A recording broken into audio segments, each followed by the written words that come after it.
Thank you. Good morning and hello, everyone. And I'm Rosemary Gill, President and CEO of the Z. And on behalf of the Z, I want to welcome you all to our beautiful new facility.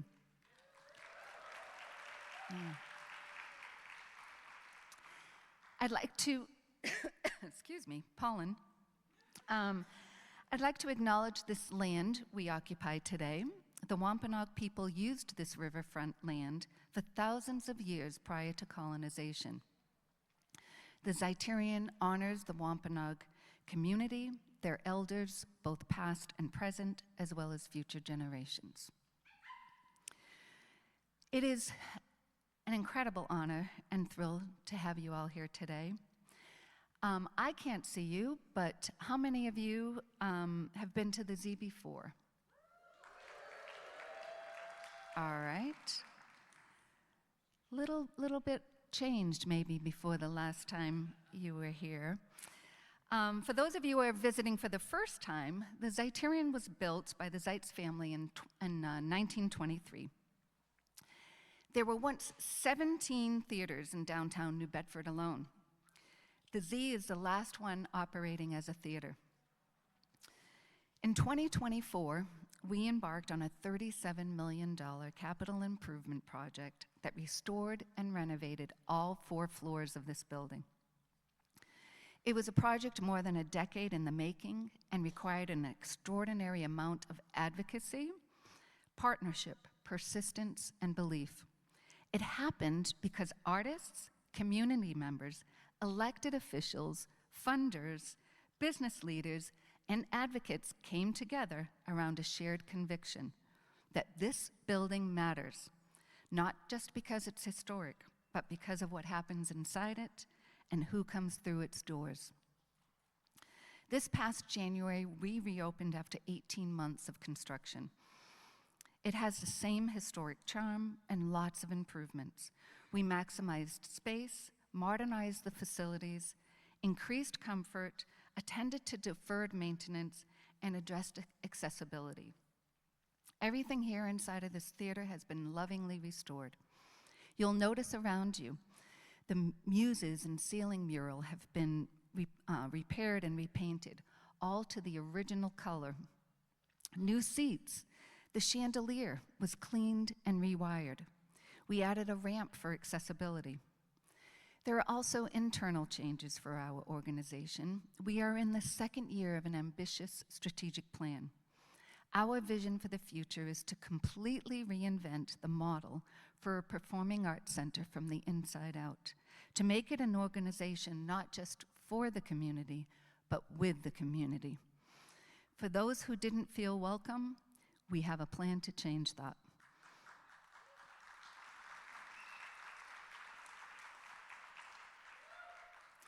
We're now activating the whole building, including more voices, spaces for gathering, and renting for social functions, meetings, and events like today's Creative Summit. We now have a facility that has the space and capacity to host all of you from across the state.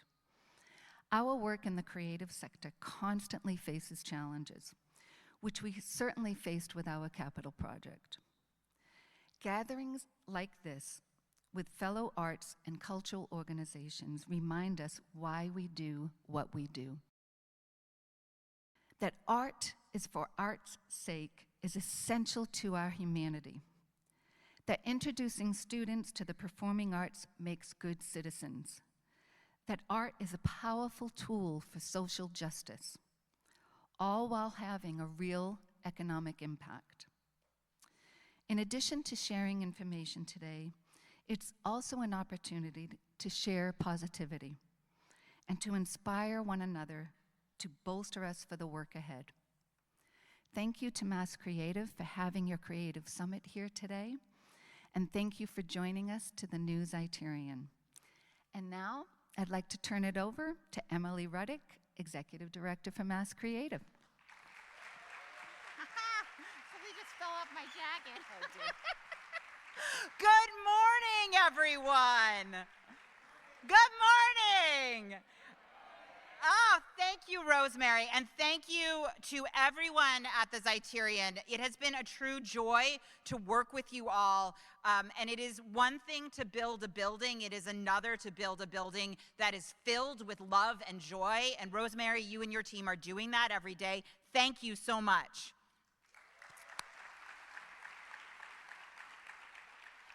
So I have the privilege and pleasure of serving as the executive director of one of Massachusetts statewide arts advocacy organizations, MASSCreative.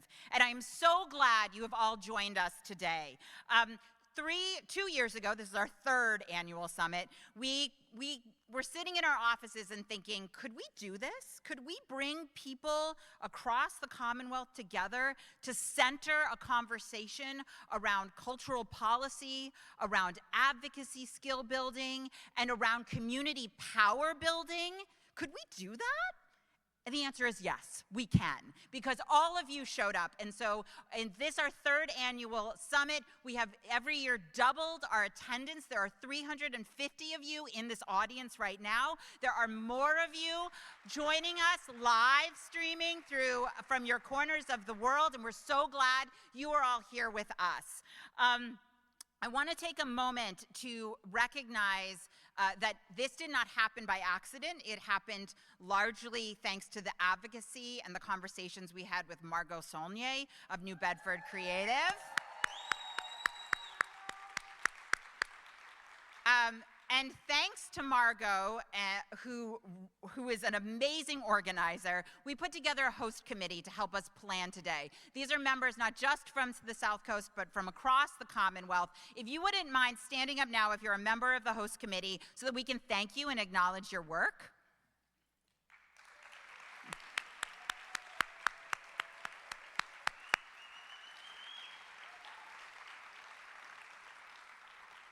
I also want to thank the folks that I get to work with day in and day out at MASSCreative. We are a small but extremely mighty team.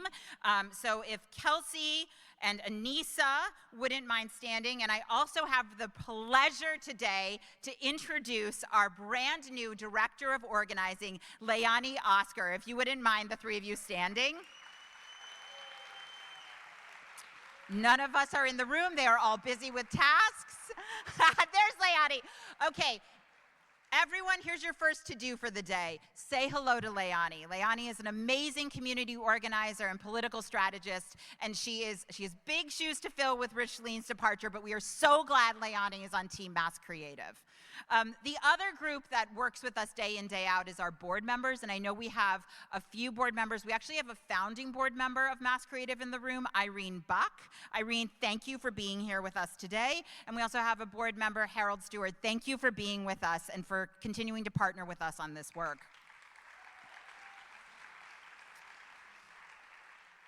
So as this energy has continued to move from year to year, we've been so thankful that sponsors have joined us in this work and supported us to grow this summit while also making sure that it's reasonably affordable for folks to join us. So I want to thank O'Neill & Associates, the South Coast Community Foundation, Mass Development, and New Bedford Creative for sponsoring us at the Tier 1 and Tier 2 levels. Thank you so much.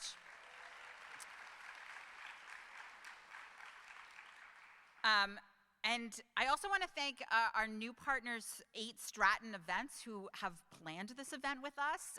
It is quite something to plan an event, as many of you in this room know, and having their partnership made today, I think, a little bit more special. So thank you, Kelly, and to your team.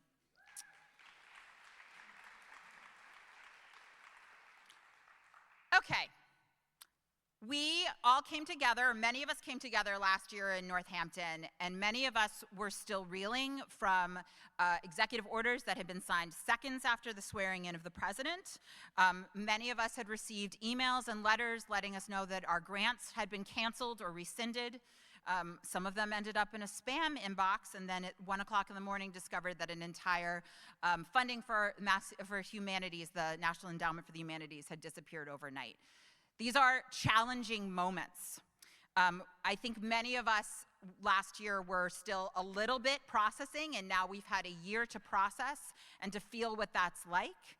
We also know that in our communities, at the same time that our arts funding and our arts support from the federal government is disappearing, that essential safety nets to help our communities, to feed our kids, to keep people in our homes are also disappearing. And that is difficult. And being told that we just need to work a little harder, we need to show up in a few more rooms, that hits here, right? And that can keep us down. And I want to acknowledge that that is a moment that many of us are working through. But that's not what today is about. Today, we are going to hold for us, for ourselves. We're going to remind ourselves about the power and the strength that we bring to our work every day. We're going to remind ourselves about, at its basic level, the essential connectiveness that arts and culture brings to our communities and to the people we serve. And so I want us to think about today as a day for inspiration, for reflection, and for connection. So if you'll indulge me for just a moment, I want us to imagine together. If you want to, please close your eyes. I want you to imagine what a Massachusetts would look like if we put artists and creativity at its center. What does that mean to you? What does that look like? What does that feel like? How is the built environment different? How are public resources allocated in a different, more inspired way? How are community problems solved? And who benefits when we put artists and creativity at the center of Massachusetts? While we're imagining, I want us to think about what we are going to need to get us there. Who are the people we're already working with to build this world, this Massachusetts? And how will we grow our collective power together across solidarity issue areas, around our communities, and caring for our communities? Okay, does that feel different when we center creativity in Massachusetts? When we imagine a Massachusetts that holds our artists and our cultural institutions and our creativity as central to what makes us strong and powerful as a commonwealth and as a broader community? I hope it does, because that's what I think about when I get to do this work with all of you. And today, I hope you will take a moment to think about that in these sessions, that we have amazing sessions with folks joining us. I hope you'll take a moment to meet one or two new people that inspire you, that nourish you, or encourage you to keep going in this moment. I know this work is long, but we have all the resources, all the energy, and all the power we need to do this if we work together. Okay, so let's do this, okay? I am so glad.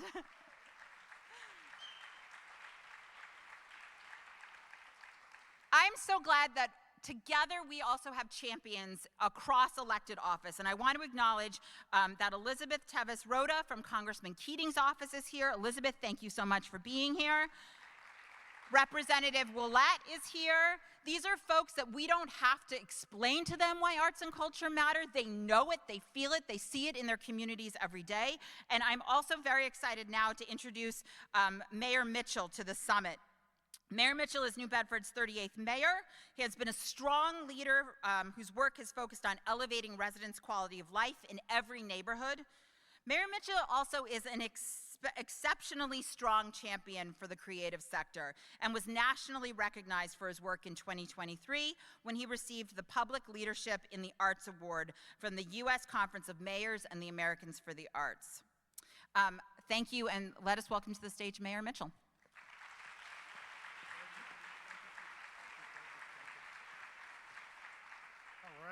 All right. Thank you, Emily, for that warm introduction, and thank you for your leadership of MASSCreative. We're so thrilled to host your summit here today, and I'll hasten to add, of course I'm here to say welcome to New Bedford and perfunctorily say we want you to spend money in our shops and restaurants and get that done, open up your wallets, stick around all day. It's Friday, make it a weekend, please, wherever you're from. But I wanted to say a few other words about sort of the mission of MASSCreative and how it relates to New Bedford and how New Bedford can really support the effort here today. Emily, I just picked up on something that she said, which is really great, right? So she posed the question, what would Massachusetts be like if arts were placed at the center of our public policies, of our community development efforts, of our city building? And my quick response to that is, well, Massachusetts would be a lot more like New Bedford.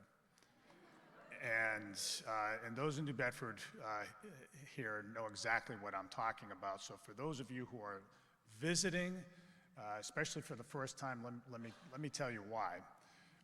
New Bedford is known as a lot of things, but primarily we're known as a leading port in the United States. We're proudly the center of the world's whaling industry in the 19th century, and today the leading commercial fishing port in the United States, and we just launched the American offshore wind industry as well, and we're proud of all those things.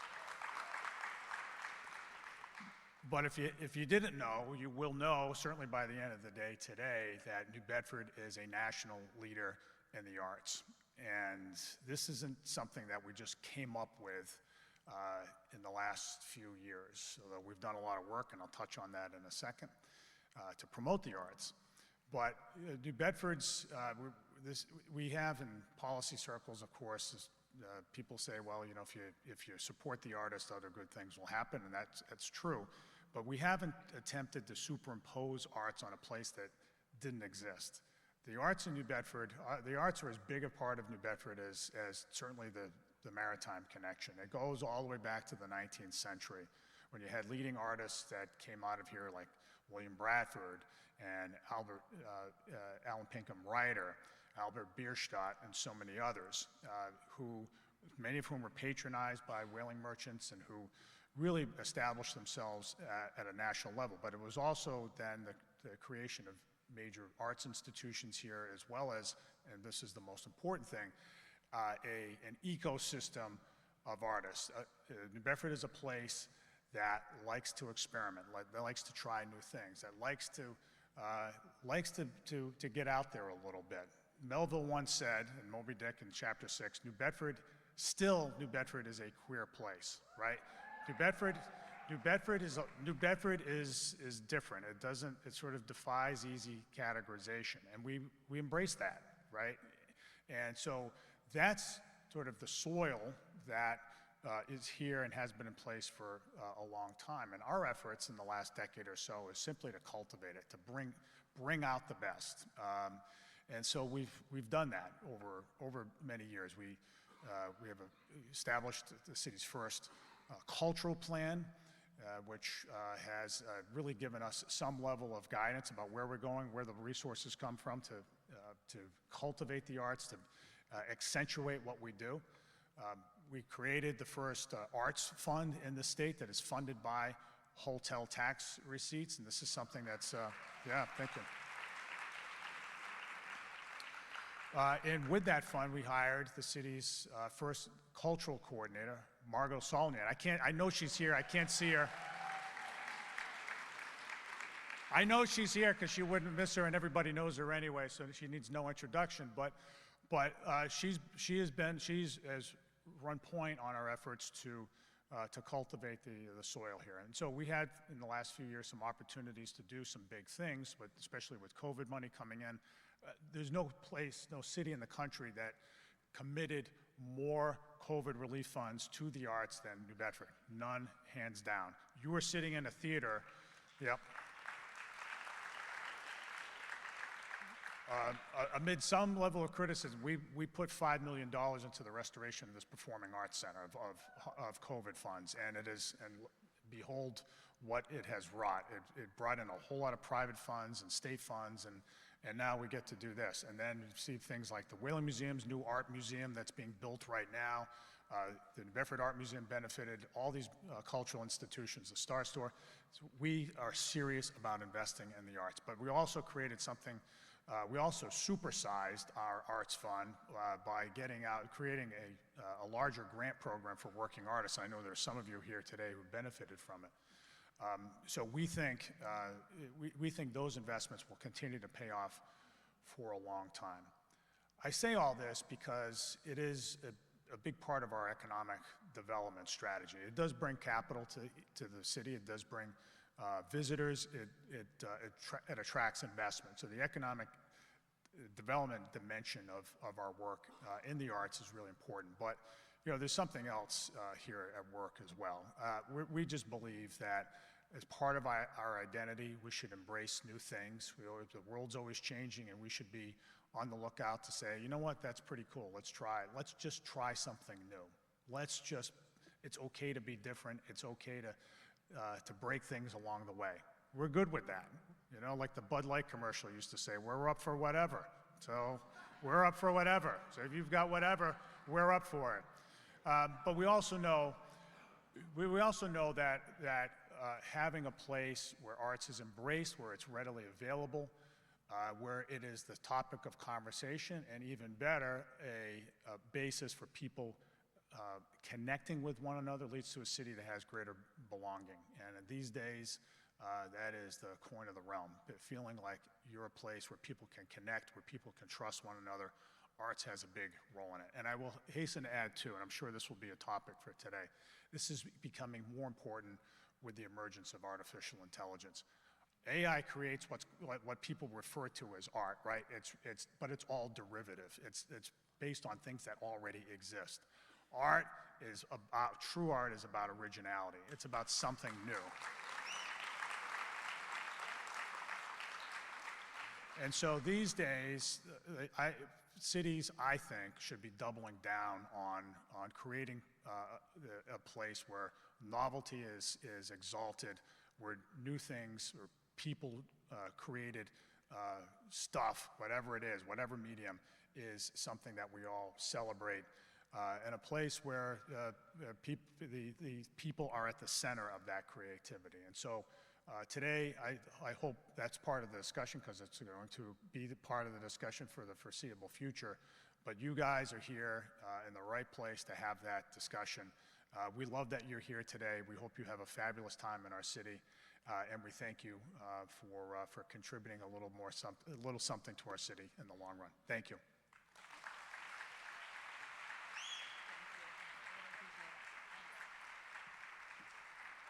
Thank you, Mayor Mitchell. Such a difference when a mayor understands and really owns the power of arts and culture.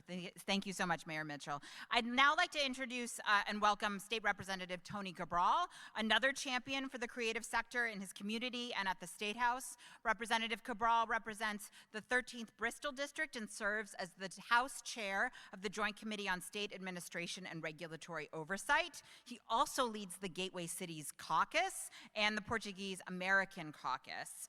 Rep. Cabral has successfully passed many bills during his time in the House, including the Downtown Vitality Act, which we were delighted to work with him on, which will create a grant program that cultural districts can tap into to support vibrant downtowns. Thank you so much, Rep. Cabral, for joining us today.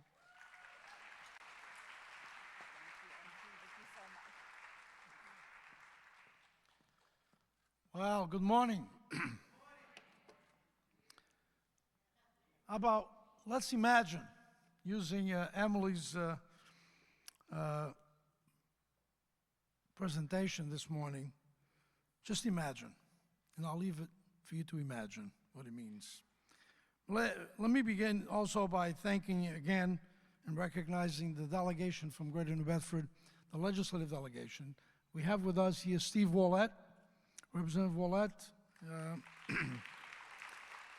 We do expect the other members to join us at some point today, but this delegation is second to none when it comes to the creative sector. So thank you to all of them and to your support.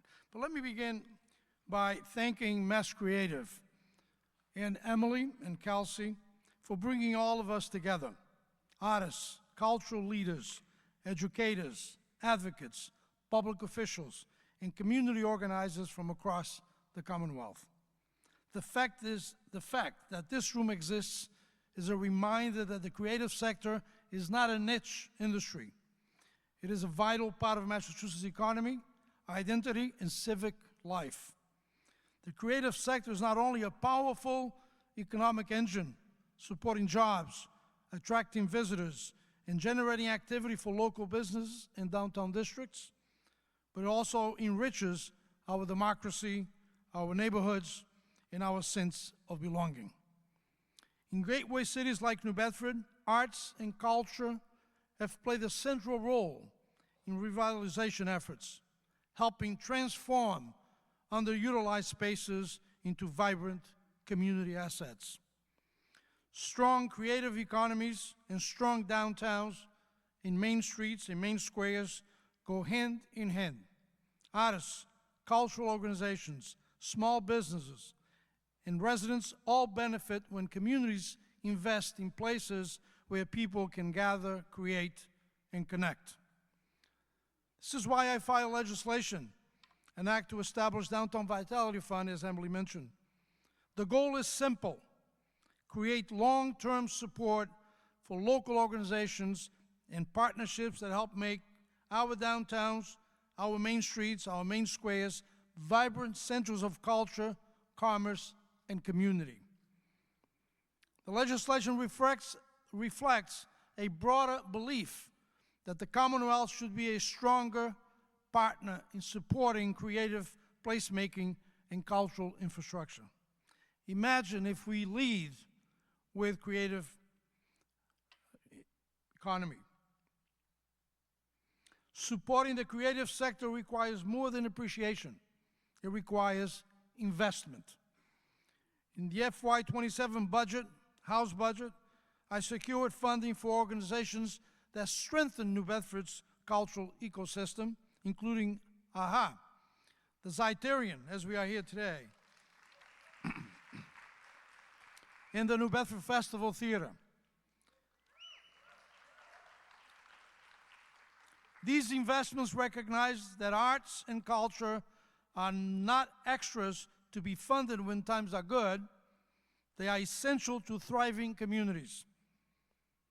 We should be thinking boldly or imagining boldly about how Massachusetts can continue to lead in supporting artists, cultural organizations, creative entrepreneurs, and community-based cultural institutions.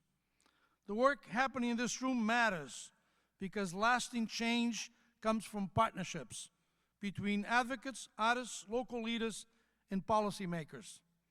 My commitment in this legislative delegation commitment is to continue being a partner in that work, to continue elevating the needs of the creative sector on Beacon Hill. This work only happens when all of us come together. So once again, thanks to MASSCreative, to Emily, to Kelsey, and the whole team. Thank you again to MASSCreative. Thank you for their partnership and advocacy. And let's go to work.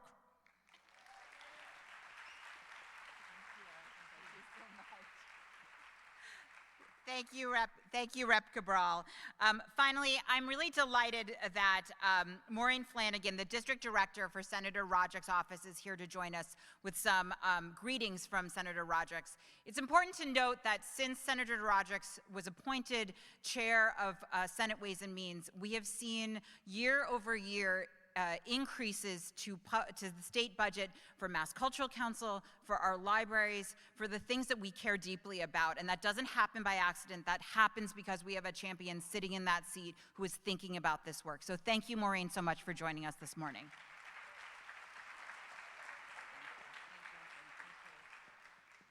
Good morning. It is my honor to be able to attend today and represent Senator Rodrigues. He wishes that he could be here, and he's here in spirit.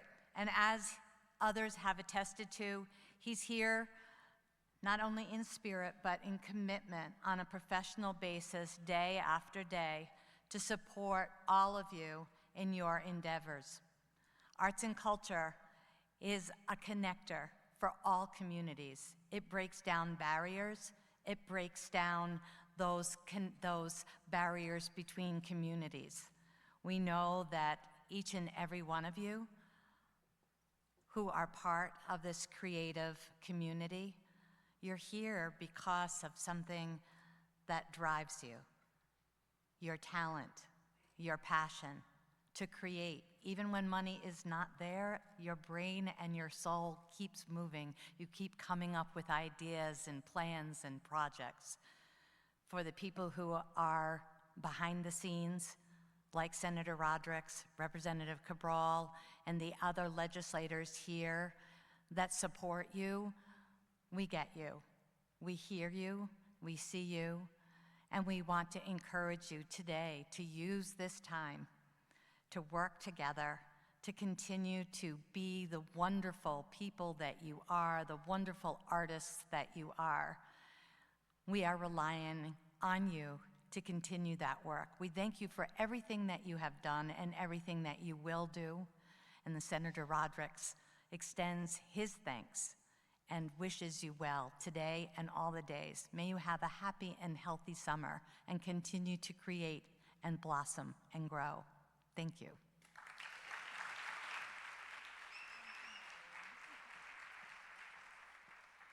Thank you, Maureen. Finally, I'm really delighted that in Massachusetts we are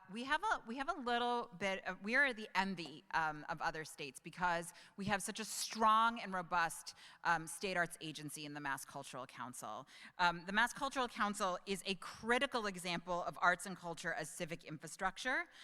The team at Mass Cultural Council are some of our strongest advocates for cross-sector conversations and programming, ranging from partnering with the Mass Development on the Cultural Facilities Fund. Jay, we're so glad you're here as well today. To the Card to Culture program, and much, much more. And right now, the Mass Cultural Council is under the steady leadership of Acting Executive Director David T. Slatery. We are really glad that the Mass Cultural Council has been a strong partner and that Dave continues to be a strong partner with MASSCreative on our advocacy efforts and collaborations. David has served as Deputy Executive Director at the State Arts Agency since 2012, and since January has provided the Council with steady leadership. David, thank you so much for joining us this morning.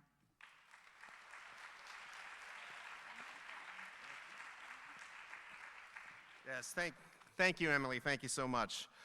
Good morning, everybody. As Emily just said, my name is Dave Slatery, and I am currently proud to serve as the Acting Executive Director of your state arts agency, Mass Cultural Council. I did take acting classes when I was in school, but my days of memorizing lines are behind me, so forgive me. It's a pleasure to be with you here today at the 2026 Creative Sector Summit.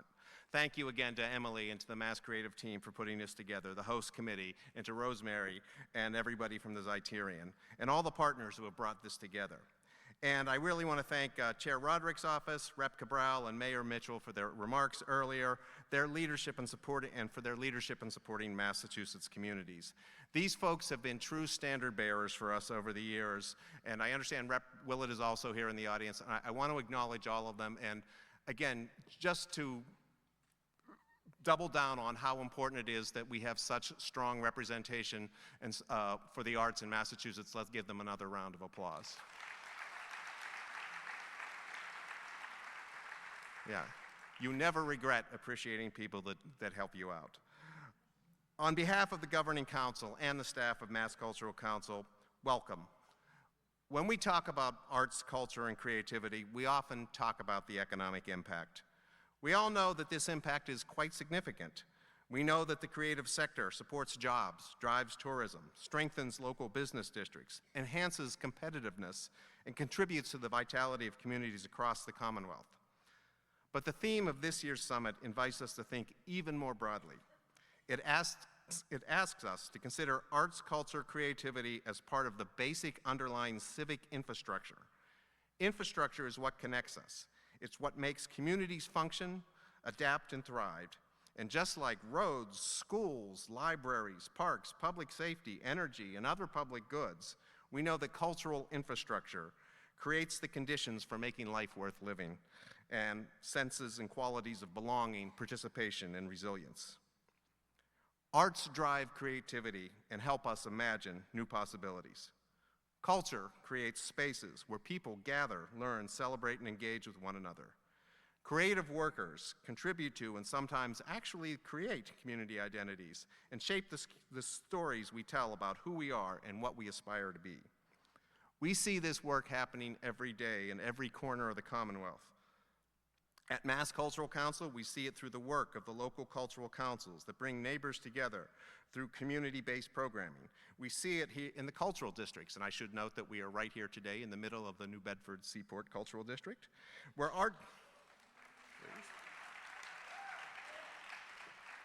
we see it in those cultural districts where arts and culture animate public spaces and strengthen local downtowns. And we see it through partnerships and sectors outside the arts and who recognize creativity as an essential ingredient, not only in community development, health, well-being, and education, but as a basic building block of civic life. There is frankly no policy area or policy discussion in society which does not benefit from arts and cultural perspective. And frankly, any policy which does not include that perspective is incomplete and wanting. None of this work happens in isolation. It happens because artists, advocates, nonprofit leaders, educators, planners, business leaders, elected officials, residents, and the people like you who came here today come together with a shared commitment to making communities better. That collaborative spirit, I hope and I truly believe, is reflected in today's summit. The conversations you'll have today, the connections you'll make, and the ideas you'll generate all contribute to a more vibrant and equitable Massachusetts. We've tried in the past, our sector, we've tried begging, we've tried asking, we've tried demanding, and now I think it's time we try taking action, taking the initiative, and showing people that arts and culture is not just an extra, but it's an essential piece of the solution to the problems confronting society. Mass Cultural Council is proud to be your state arts agency and to partner in that work. We remain committed to supporting the people and the organizations that make Massachusetts a place where creativity can thrive and flourish. As you move through today's sessions, I encourage you to think boldly and aggressively. I mean, we're a feisty bunch. We're creative people. We have lots of ideas. We should be thinking about what is possible when we recognize culture not as an afterthought, but as a necessary public good, something that strengthens and enriches and enhances. We're all creative in this room, and if we put our minds to it, we can make that case every day, and we can make that case pretty damn easily. Thank you for the work you do every day. Thank you for lending your creativity, your leadership, and your vision to the Commonwealth. I hope you leave today energized, inspired, and connected to new partners in this important work. Thank you so much, Emily, and thank you to the team for inviting me to speak here today, and please enjoy your summit. Thanks.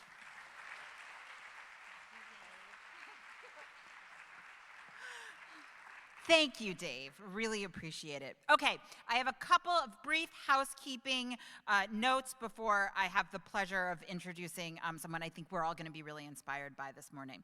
So really quickly, once we leave this room, we're going to have 4 rounds of sessions. 3 of them will be workshops and panel discussions, and then we're trying something new this year, because why not? And this actually came from feedback we received after last year's summit in Northampton.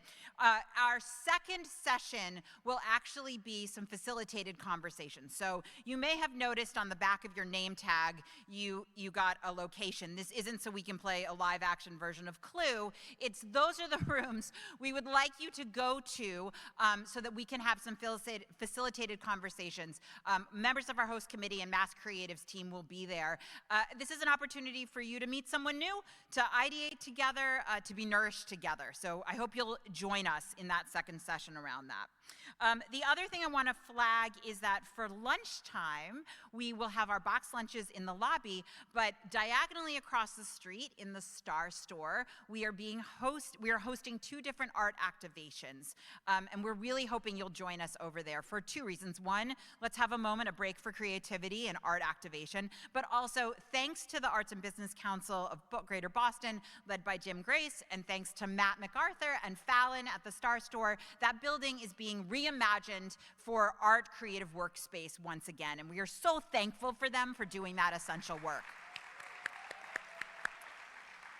So please don't sleep on that. And then finally, that was a lot of information, but don't worry, we put a little handout in your totes that tells you each one of the sessions, and then on the back gives you more details, and one of our delightful QR codes will actually take you to our website where you can see fuller descriptions of each one of those sessions.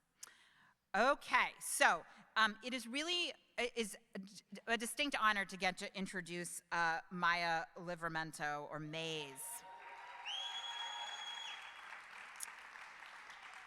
2 nights ago, some of us had the pleasure, the honor of hearing Maze perform this poem, and we asked her if she would do it again, and she graciously said yes. Maia, thank you so much. Maia Livramento is a New Bedford poet and spoken word performance artist whose work sits at the intersection of culture, resistance, and healing. She is a community leader and program director of Third Eye Youth Empowerment. Maia, thank you for being here today.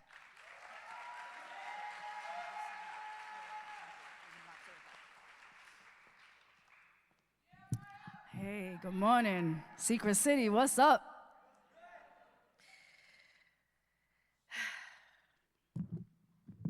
Oh, I'm not supposed to, but I'm going to. Someone said that yesterday. We make places breathe again. We, all of us. If this is your first time here, or even your second or third, welcome to my city, a city where the buildings remember. Sometimes more than the people are willing to admit. See, some places don't just hold history, they hold hurt. You can feel it. Feel it in the way a boarded up window looks like it's waiting for something or someone, and the way a playground goes quiet too early, and in the way a mural fades too quickly. Somebody once told me art is decoration, and I knew immediately that they had never stood in a place that needed saving. I've seen what happens when color comes back to a wall that had given up. I've seen a child trace a painted line with their finger, almost like they're following a map right back to themselves. I've seen grown men, shoulders heavy with things we can't see, stop in front of a piece of art like it called to them by their childhood name. Don't tell me art is extra when I know, like we all know, art is entry. Space is never empty. Space is filled with memory, with policy, filled with who was welcomed and who was watched. Space remembers red lines, remembers silence, remembers who got erased and who called that development. When we say spatial justice, we're talking about who gets to feel safe in their own reflection. We're talking about who gets to imagine themselves into tomorrow. See, imagination is not soft. Imagination is infrastructure. It is the blueprint before the blueprint. It is the audacity to look at a broken system and say, I can see something else here. I often think about my city, how we carry ocean in our bones, how we know tides, how things leave, and how they come back different. I think about all the ways we were told what we are not this enough, not that enough, not funded enough, not seen enough. Still, we painted anyway. We wrote anyway. We danced in spaces that were never designed to hold us. We made stages out of corners, made galleries out of our grief. Because healing, real healing, is not quiet, nor should it be contained. It is not always pretty. It is not always polished for donors. Sometimes healing looks like a spray can in a trembling hand. Sometimes healing sounds like a voice cracking on the first line. Sometimes healing is just showing up to a space that once rejected you and refusing to shrink inside of it. Art doesn't ask permission to matter. Art insists. It insists that we are more than the worst thing that happened here. It insists that beauty belongs in places that have been denied it. It insists that our stories are not side notes. They are the structure. So when we gather like this in rooms with resources, with vision, with the power to decide who gets built, and what gets forgotten, I need us to remember we are not funding projects. We are restoring breath.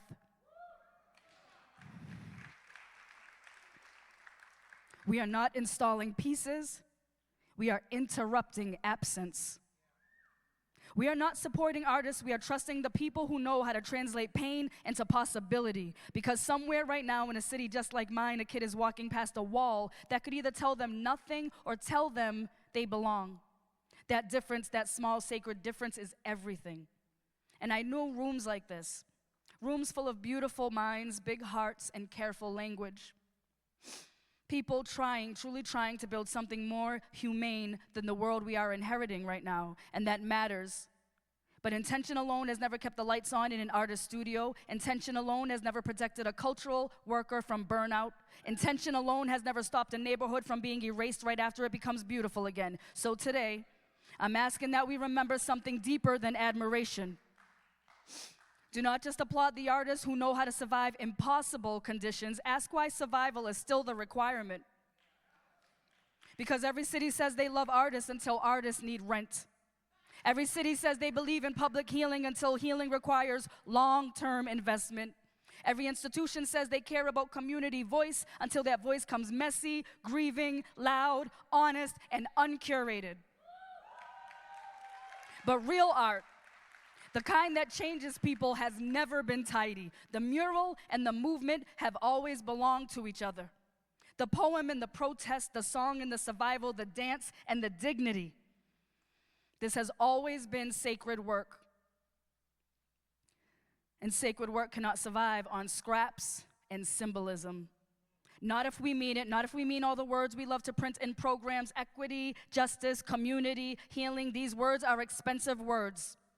They cost something, so if this room believes that art can transform space, then transform the conditions for the artists. Fund the vision before it becomes fashionable. Support the people before burnout buries them. Commission the mural, pay the poet, hire the organizer, protect the dreamers before developers learn how to market their language back to them. Because I'll tell you this, some of the most powerful artists I know are one emergency away from disappearing from the work entirely. And imagine what the world loses every time that happens. Imagine the mural that never gets painted, the child who never feels seen, the gathering that never happens, the neighborhood that forgets its own magic. I come from New Bedford. My city has taught me that beauty can survive hard things, a city of salt air and survival, of working hands and stubborn hope. What I know is this: people do not become whole because someone saved them. People become whole because someone believed they were worth investing in. This is what art has done for me. Someone handed me a microphone before I knew what my voice could carry. Someone made space for me before I knew I deserved it. Someone listened long enough for me to become myself out loud. So, if this room feels moved, good. But movement is not the finish line. It is the beginning of responsibility. Support the living artist, not just the legacy after they die. Support the community before the displacement, not just the documentary afterwards. Support the messy, beautiful, unfinished work of keeping people human in a world constantly asking them not to be, because art is not a luxury item. Art is evidence. Evidence that we have not given up on each other, and if we do this right, if we truly do this right, then years from now, someone will walk through one of our neighborhoods and still be able to hear music spilling from an open door. See color climbing up brick walls, see children making something from nothing, and they will say, someone loved this place enough to imagine more for it. That someone is in each and every one of us. And if this is your first time here, welcome to my city. A city still daring to reimagine itself. A city where art is not an accessory to the future, it is how the future arrives. Brick by brick, wall by wall, story by story, artist by artist, until imagination becomes infrastructure again, until belonging becomes policy again, until every child, every person can see themselves in the future we're building right now. Thank you.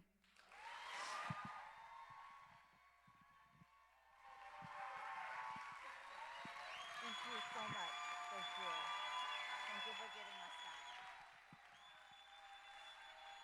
that. Maze, everyone. Thank you so much.